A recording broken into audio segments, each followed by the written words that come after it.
Right now on NECN, all eyes are on Tom Brady as he returns to Patriots Place for practice the day after a knee injury scare. He's got a brace on.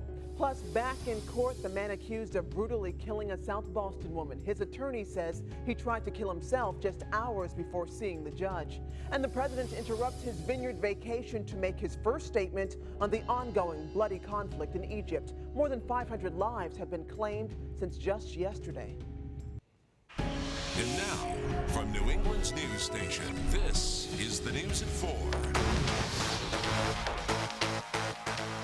Brady's back, albeit with the brace, one day after the Patriots quarterback went down at practice with a knee injury.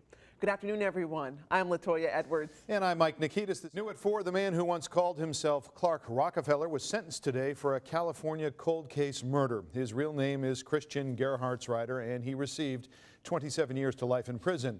He was a German national convicted of killing John Sohus in 1985, but he did maintain his innocence in the California trial. Gerhardsreiter tried to read a motion in court today, but the judge refused to let him do that. In 2009, he was convicted of kidnapping his 7-year-old daughter during a supervised visit in Boston. New at 4, a fire broke out at a shed in Peabody, Massachusetts this afternoon. The fire broke out around 2 o'clock this afternoon. It was on Bradford Road. Take a look at the helicopter shot. It was a real burning fire. The flames were large. No one was hurt, however, and there is no word on what started this shed fire.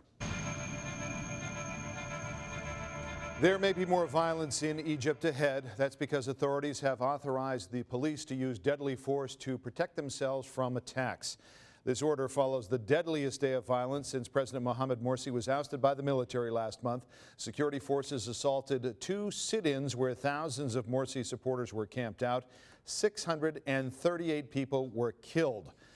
Most of them are Morsi supporters. President Obama is condemning this crackdown. We deplore violence against civilians. We support universal rights essential to human dignity, including the right to peaceful protest. The president has also canceled joint U.S.-Egyptian military exercises, but he gave no indication in his statement on the Vineyard today that the U.S. planned to cut off military aid to Egypt. And the state trooper who leaked the arrest photos of the surviving bombing suspect is back on the job and on patrol. A state police spokesman says that Sergeant Sean Murphy has been assigned to the Athol barracks. He used to work out of the Framingham headquarters.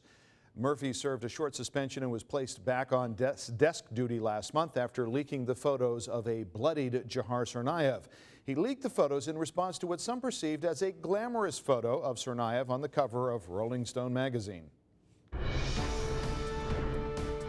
Across the nation, hundreds of firefighters are setting back fires and bulldozing lines to contain a lightning-sparked wildfire. The fire has destroyed 14 homes near a Utah mountain resort town. For the third day, an evacuation order remains in effect for some 250 homes considered at risk from the Rockport fire.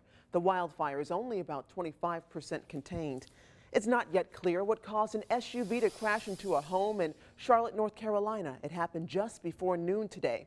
And as you can see, the home suffered major damage. Officials say one person has been hospitalized with life-threatening injuries. No word if that person was the driver or was inside of the home. The backyard patio is a perfect place for a nap on an afternoon, lazy afternoon like today. So that's exactly what this bear decided to do in a Naples, Florida backyard. The homeowner says her 7-year-old was home with a babysitter when she got an alarming text message. That message said a bear was on their patio. When she got home, she found her son and the babysitter hiding in a bedroom and the bear napping outside. She took this video and says the bear had hung around for about an hour before leaving. Looks comfy. So you don't want to wake up a sleeping bear just to say shoo. You just let it sleep, right? Well, if that happens, I will send you out there to do the honors. I'm not going to wake it up. I'm not going to just let him sleep and call animal control. That's all our time this half hour. Thanks for yours. I'm Mike Nikitas. And I'm Latoya Edwards. Top stories are next on NECN Today. You're watching NECN. 2 friends of suspected Boston Marathon bomber have been indicted on obstruction conspiracy charges. Dias Kaderbayev and Ajmat Tizayakov are accused of trying to dispose of evidence from Jahar Tsarnaev's dorm room.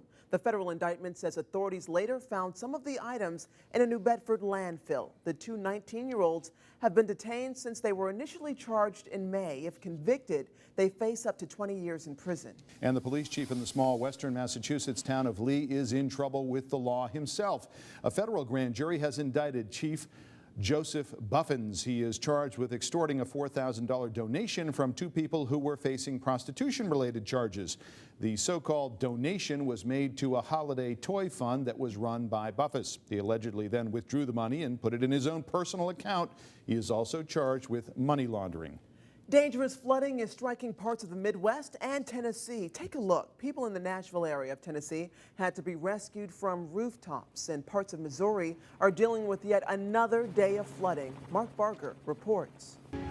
Coming up, at least 3 people are $448 million richer. This afternoon, one of those winners steps forward, and that has ties to New England. Plus, former President Bill Clinton and his daughter are wrapping up a tour of Africa, and on their minds, a close friend of Mr. Clinton, the ailing former president, Nelson Mandela.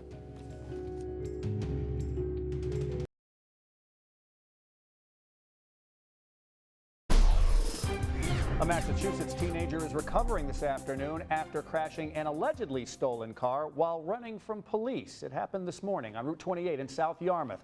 According to police, an officer saw a PT Cruiser that matched the description of a stolen vehicle. They say the car sped away, and the officer later found the car crashed into a tree. The 15-year-old driver is expected to survive injuries suffered in the crash. He will face charges, including larceny of a motor vehicle. The father of missing toddler Ayla Reynolds was in a Maine court today on an unrelated assault charge. Justin DePietro pleaded not guilty to allegedly assaulting a former girlfriend. DePietro was initially absent from court, leading to the threat of an arrest warrant, but a police spokeswoman says he later appeared in the courtroom. DePietro reported his daughter Ayla missing in December 2011. She was last seen in his mother's Waterville home. Ayla's disappearance remains unsolved. I think this story is incredible. A lobsterman who fell overboard and spent 12 hours in the Atlantic is now recovering back on dry land. Now, the Coast Guard rescued 45-year-old John Aldridge yesterday afternoon off the coast of Long Island, about 40 miles from his boat. He wasn't wearing a life jacket when he fell into shark-infested waters as his crew members slept on the boat. He used his rubber boots as flotation devices. Aldridge was brought to a hospital in Falmouth, Massachusetts for treatment, but was released and reunited with family